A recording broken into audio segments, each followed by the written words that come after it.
Viral, rumah kakek ini terlihat kumuh dari luar, tapi isi dalamnya bikin warganet minder. Jangan menilai buku dari sampulnya. Mungkin pepatah itulah yang cocok untuk menggambarkan kehidupan seorang pria paruh baya ini. Belakangan beredar di media sosial penampakan rumah seperti gubuk di tengah permukiman kumuh. Video yang diunggah akun Instagram @duniapunyacerita ini memperlihatkan seorang kakek bersarung berjalan menuju pintu rumahnya. Area sekitar rumah kakek itu tampak kumuh. Ada sepeda motor Honda tahun 70-an terparkir di halaman tanah depan rumahnya.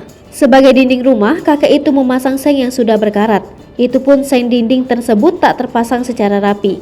Belum lagi ada seng yang menuntai, sementara ada bagian dinding rumah lainnya yang ditempeli papan tidak bercat. Namun setelah bapak yang mengenakan kopiah berwarna merah ini mengajak perekam video masuk ke dalam rumahnya, si perekam dibuat kaget bukan main. Pasalnya rumah yang terlihat dari luar seperti gubuk kumuh memiliki sisi lain yang tak diketahui banyak orang. Bagaimana tidak, dalam rumah tersebut sangat mewah dan banyak fasilitas seperti di hotel bintang 5. Seluruh dinding dalam rumah itu dipasang wallpaper berwarna coklat mengkilap.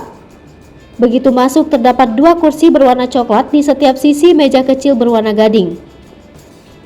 Di atas meja tersebut terdapat piring dan hiasan lain berwarna kuning keemasan, serta beragam tatakan buku dan bingkai foto keluarganya.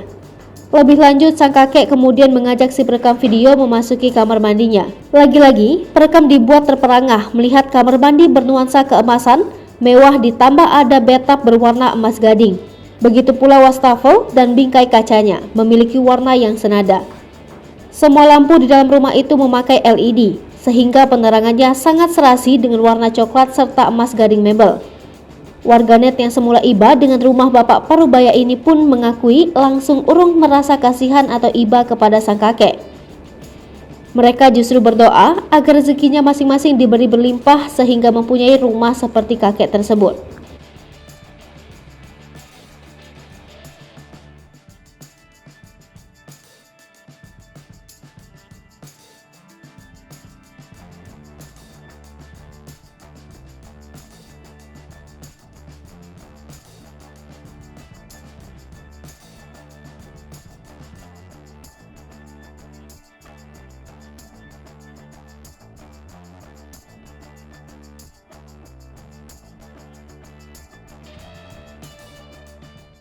Hai pemirsa Sri Popo TV, jangan lupa komen, like, dan subscribe, serta tonton terus berita-berita terupdate lainnya ya.